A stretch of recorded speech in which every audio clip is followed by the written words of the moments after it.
भिटाई ख़ानदान जे सैयद ग़ुलाम अकबर उर्फ़ पीरल शाह लतीफ़ी शहीद ज़ुल्फ़िकार अली ऐं मोहतरमा बेनज़ीर भुट्टो जी मोहबत में शान ऐं शौक़त वारी ज़िंदगी छॾे आवाम जे हक़नि जी हासिलात लाइ कंडेदार राहनि खे पाण लाइ चूंडियो ऐं समूरी ज़िंदगी पीपल्स पार्टी कारकुन जी हैसियत में अवामी ख़िदमत में पेश रहियो। MRD समेत ॿियनि तहरीकुनि में केतिरी भेरा जेल जूं सख़्तियूं बर्दाश्त कयूं ऐं शहीद बेनज़ीर भुट्टो जो इंतिहाई क़रीबी साथी रहियो। शहीद राणी पंहिंजी हयाती में जॾहिं बि भिटिया में हाज़िरी भरी तॾहिं सैयद पीरल शाह जी राशगाह ते ज़रूरु वेंदी हुई। आख़िरी भेरो पंहिंजी शहादत खां 10 ॾींहं अॻु भिटधणी जे दर सलामी थियण वक़्तु बि सैयद पीरल शाह ई हो जंहिं मोहतरमा जो शानदार नमूने भिटिया में इस्तक़बाल कयो। मोहतरमा जी शहादत खां बैदि ग़म खां बेहाल थी सैयद ग़ुलाम अकबर शाह बीमारीअ जो बिस्तरो वरितो ऐं खेसि फाले जी बीमारी अहिड़ो त वकोड़ियो जो हू ॻाल्हाइण जी सघई विञाए वेठो आहे।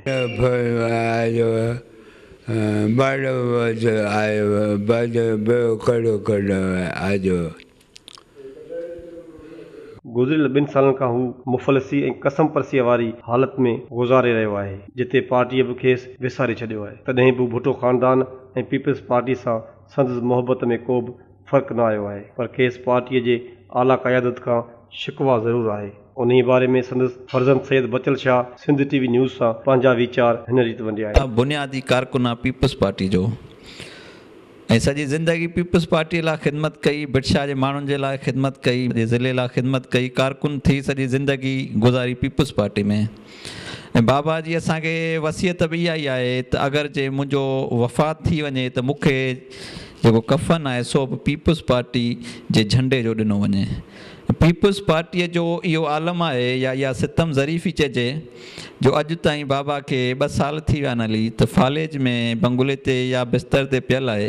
का बि क़यादत पीपल्स पार्टी जी वॾी बाबा खे पुछण न आई आहे, न अयादत करण आई आहे। बाक़ी ज़ाती दोस्तनि में साईं अमीन साईं, मौला बख़्श चांडियो, सफ़दर अब्बासी जेके से असांजी बाबा जी अयादत करणु आया हुआ, से बि वाइदो करे विया हुआसीं आला क़यादत सां ॻाल्हाईंदासीं जेको तव्हांजो जेको इलाजु जेको आहे सो पार्टीअ जे ताउन सां तव्हांखे कराची में या ॿी कंहिं वॾी हॉस्पिटल में तव्हांजो करायो वेंदो।